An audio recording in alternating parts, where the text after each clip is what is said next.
And we are live. How you guys doing? We Hey. are here with mandatory carry, as we're going to call him. Whatever you want to be called. Asshole works for me, but What's that? Okay, asshole works for me, but I don't think it's I don't think you prefer it. It doesn't matter to me. Remember, we're also joined by Rich. This is our Christmas special. So you're doing something for your daughter who practically passed away, right? Yeah.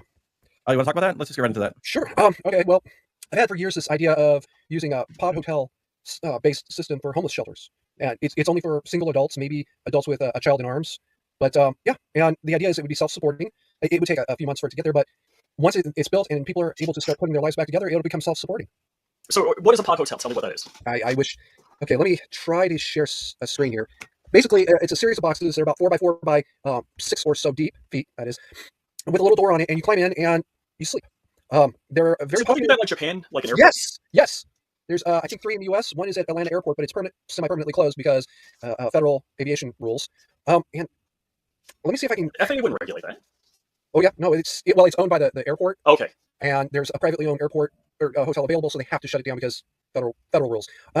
John, are you still on Discord right now? Yeah, I am. Okay, let me send it to you that way. Well, you can just I got share it it from. You click I got that it here. computer screen with the upload arrow. I got it. Jesus, You see the third icon on the bottom, the middle icon? Rich, I got it. Okay. All right, come. I'm just joking with you. I always give Rich a hard time. I hope you got it. Okay, so there's a couple of pictures I put together over the years. I've actually been working on this off and on since 2007. I found out. Damn it. So how does it become self-supporting? The residents actually will be paying for it somehow. And I know that somehow that's a big word. Here we are outside. Oh, here we go. Yeah, if you want to just talk us through it. There goes. Oh, yeah. Also, this is the walkthrough that I did with my engineer friend. This is just the lobby. And because we didn't have a lot of time and I don't have a budget to pay him, he put in these little paper people. The entry desk, and behind that is the meals. We actually did not have time to put the window behind the meals. The 3 wise men, social service. If your real problem is you're a drug addict, or if you have mental issues, whatever. A big one for me is that one of the 3 wise men desks is got to be veterans. It's got to be basically a direct line to your local VSO so they can start getting you squared away. Little cages for storing, and not by accident. These are designed to be, or thought to be, in my head, will be twice the width of a bicycle. That way, if like my daughter could never ride a bike, she could have parked a trike in there and been able to get from there to the hospital, to mental health, to wherever it was that she needed to get to. So I do some volunteer work feeding the homeless, and yeah, they'll come around with a bike or a shopping cart or something with basically all their worldly possessions. I heard it's in West Palm Beach. I heard that there's a place where they have lockers for them. I haven't actually seen it, but They have that down in Sacramento too. And these guys, I mean, it breaks my heart. There's really nice people, and they're sleeping on the street. Oh, you're talking to one. And I've often thought about spending 24, 48 hours like living their life. It seems like. No, don't do it. I did it for a year and a half. Really? Wow. Yeah. And the psychological damage is permanent. That's the reason why I sleep with brass knuckles on now. Oof. So again, because I didn't have the money to pay my engineer, he did all of this for me for free. But he didn't have the time to get the elevator working for this video. So I said, okay, thank you. We'll just go up the ladder. And each one of these decks is separated by sex. This is a male deck. The last one, the door didn't even really open. Is for females only. Staff can get in there. Workmen can get in there. And you see there's a man standing off to our right, a little round thing off to his right, off to the right of him. Yeah. That's actually a door that goes to a passageway behind all of these pods. We have one that's open right now with somebody asleep because he's probably too drunk to remember he left the door open. I've been there, done that. This is mine in this scenario, and we're just going to climb in here so you can see what your little world would be like. That's just an ordinary screen, a ordinary keypad so that you can do job search or whatever. I'm very fastidious about this. My dad says I should have a general Wi-Fi. No, just job searches and work restrictions, so that you can't sit there for 24 hours a day and just play video games. Right. And off over here is the head. I know the exact number of toilets and sinks to showers has yet to be determined, but 1 sink for 1 shower, or 1 sink for 1 toilet, and 2, 3, 4, whatever to every shower. Sorry, I'm back. Sorry about that. No problem. I was just walking Rich through this so the people can see. And this is not even a 1-star hotel. No, do not recommend ever. But it'll get you off the streets and maybe back into society. And that's the ultimate goal of Pod Home is to literally put itself out of business, and then the city or county or whoever actually owns the facility has to rent it out for warehouse space. I actually did some calculations based on Nomad Push's experience. You could get one of these down to as little as $8 a day, which 30 days a month, that's less than $300. When I was homeless, I was making a whole lot more than $300 a month. And that's kind of what they would look like inside. There are people like my daughter that this actually probably would have worked out great if it weren't for her diabetes. That you couldn't manage that, and I got ahead of her. And, um, but there, like when I was homeless, this would have been perfect. Pay up once a month, $300. I was working full time. Ironically enough, as a security guard, chasing homeless people out of. Oh my gosh! No, it's fair. It only really came up one time because I found the guy asleep over by the gas main. I was getting ready to take a leak, and I heard something. It sounded like a gas leak, so I turned my light on, and there's a pair of orange shoes. And I right then and there said, "Hey, Patrol 1, whatever, Pepsi, could you come by here? I got somebody asleep in the grass." Oh shoot! And because I was there doing that sort of, I was like, I'm not approaching this guy by myself. I know he's got a knife at bare minimum. So yeah, and then the two of us approached him, and we chased him out. So I'm going to relate some things I've experienced, and not like I have the depth of experience you do, but where I volunteer, the town. Let me just use the term. I hate this term. The town is kind of gentrifying, and so they have a big beef. Like whatever gets done at where they feed the homeless, they're not happy about. So if the doors open at 7:00, and if the guys stand outside before 7:00, they have a beef about it. So like they had to say, hey, don't come here till 6:00 because the town is mad. And then we'll give them to-go meals in the styrofoam clamshells. And the town was complaining that the styrofoam clamshells are all over the neighborhood. And we ended up writing our name of the organization on every clamshell, and we didn't hear boo after that. It's amazing how many stumbling blocks they'll throw out for you. We put up like power strips so they could plug chargers in for their phones, and they came by, did an inspection. They're like, oh, you can't have power strips. We had to take the power strips down. I'm hearing everything you're saying.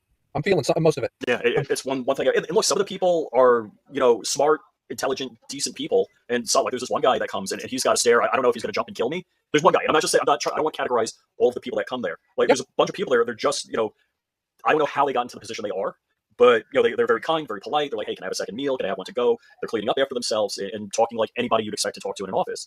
And there's this one guy. It's like I asked somebody about him. He's like, oh yeah, he's harmless, but I don't know if he got some bad drugs or something like that, but doesn't have normal expressions. But he's harmless. I had that guy too. Unfortunately, zoning requirements.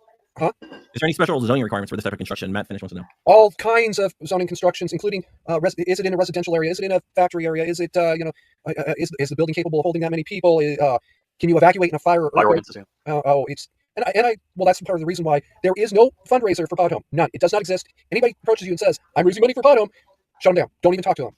I'm telling you, there is none. I set it up that way because I know that. I mean, you could give me $100 billion. It'll just sit on a shelf somewhere.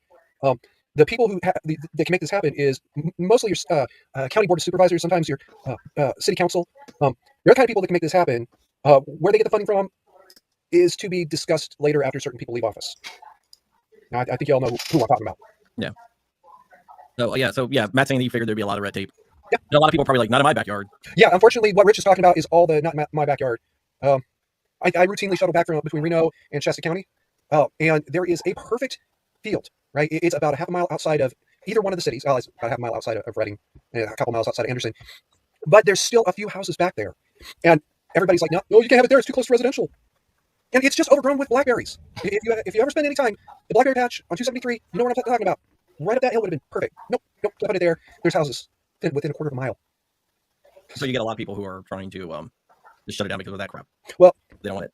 I didn't even bother. Once I started asking, saying, "Hey, what about here?" No, there's houses a quarter mile away. Oh, okay, all right. Whoa. Hi, Matt. He knows what I'm talking about. So anyway, yeah, it's just that went nowhere. Basically, you'd have to have it about 5 miles from the nearest building, and then one of the problems is always, well, these people they'd have to walk 5 miles. Yeah, you're right. And we can't put in a shuttle service just for them. Yeah. Okay, I see where this is going. So. I'm surprised, Rich, that you only had as many problems as you've described so far. I'm just, a volunteer, so I'm not running anything. And, there's a couple of guys that are homeless, and I help out with food deliveries and stuff like that, picking up at supermarkets and dropping it off there. And, it's funny, I'll be there in the morning, and I'm unlocking the place, and I'm unloading my car with food donations. They're like, oh, one or two guys pop up. I'm like, oh, hi. They're like, oh, can I help? I'm like, yeah, sure. I'm like, you want some food? I'm like, we got this, we got that. He's like, yeah, sure. Just genuinely, not that they're trying to get a meal from me that morning, but they wanted to help. And I'm very appreciative of that. ¿Por qué no las dos? Hold on, my Spanish is not so good. Why not both? Why not both? Yeah. Trade a little bit of labor. Oh yeah.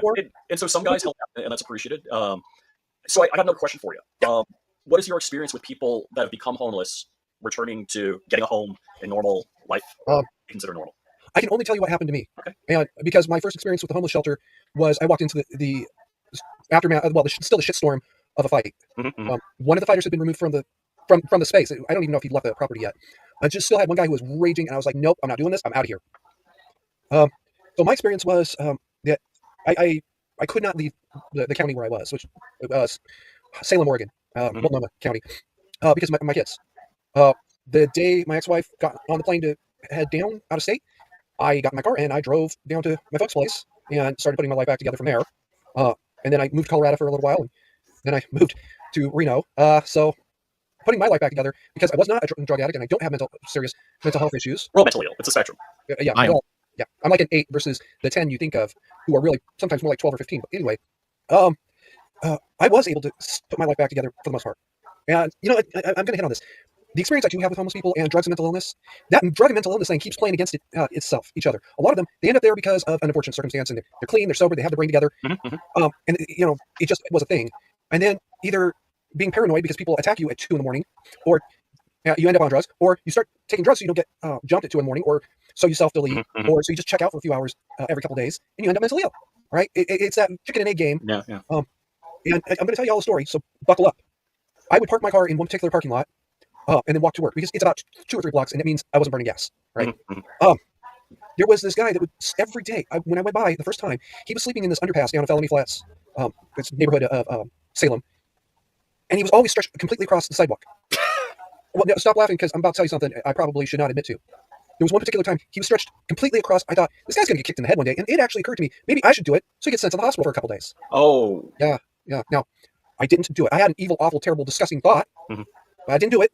I just kept walking, and I said, oh my God, I need to get some real sleep, right? Because that was my problem. I'd spend 3 days at a time awake because I was working nights. So I saw this guy, I thought, oh my God, I got to get some real sleep. I'm having a thought like that. It's just not okay. And I prayed for that guy a few times since then, but it occurs to me so many times, especially when I think about him, just how easy it is to fall victim to something. And it's not even always necessarily evil, right? There's a case out of Seattle. Officially, the story is the girl missed the on-ramp for the freeway and drove right through a homeless encampment. She killed, I think, 4 people. Oh my gosh. Injured another 6. This is pre-COVID, so we're going back a little bit. And she was apparently doing, on-ramp speeds. So 45 and climbing quickly speed. And yeah, I think she was drunk, right? But that's not what the police report apparently says. So okay. And that's their real life. So I want to ask you another question, and something that I've talked to other people, and how do you feel? How do I phrase this without sounding like a complete dick? What if somebody said to you, you're just enabling the homeless? They're probably right. Okay, fine. I'm enabling them. Okay. Are they going to be alive tomorrow to go up to the 3 wise men and say, I think my life really is kind of fucked up. Good answer. Maybe I need to start doing something different, and I don't even know what the problem is. You know what? I can live with this idea of somebody being homeless for 80 years.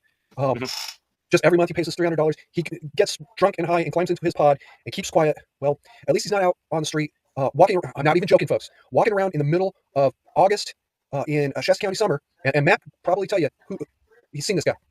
He was covered up in a big, heavy, like quilted, not mattress, the thing that goes on a mattress, not blanket, but Comforter. Thank you. All right. First of all, it's already 98. I've seen this. Well, yeah, that's right. You would have. It's 98 degrees out, right? It's closing in on 0% humidity, so it is dry and it is hot. And this guy is putting a blanket, literally, like a little tent, as he walks around in the blazing sun. And he's going to be dead in a couple of weeks if he keeps this up.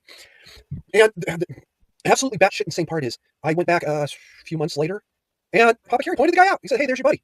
Holy shit! Yeah, that's him. Okay. I don't know how he's still. I don't know how he was still alive at that point. He's not running out into traffic if he's asleep in his pod, right? He may not be a perfect person, and you know what? He probably this 80+ year living in the pod. He probably does belong in a mental hospital. The problem is, I can't build a mental hospital just because somebody really does need to be there. All right? I wish I could wave a magic wand and fix that problem. It's way above my pay grade. At least with the pod home, you can go in and say, after 3 weeks of eating really bologna sandwiches, not bologna and cheese, bologna sandwiches, you might start thinking at some point, God damn it, I fucking hate this shit. Well, yeah, this 3 wise men. Maybe I'll talk to him tomorrow. And tomorrow comes and goes, and you're eating that same bologna sandwich and saying, you know what? Let me just go talk to them. Let me ask them what they can do for me.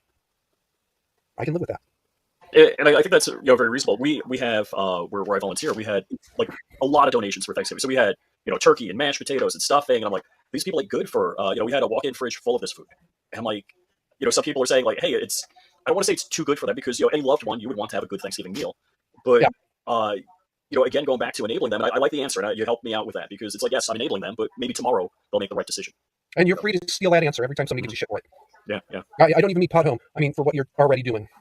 All right, well, we're going to get out of here. Thank you so much for coming on. This is the Christmas episode. We really didn't talk about guns that much. We talked about homeless and helping the homeless and stuff like that. And instead of doing jingle bells and all that Christmas stuff, I wanted to keep the real meaning of Christmas. That's why I had Mandatory Caring come on and talk about his project with the homeless, because the real meaning of Christmas is not, getting stuff or the commercialization.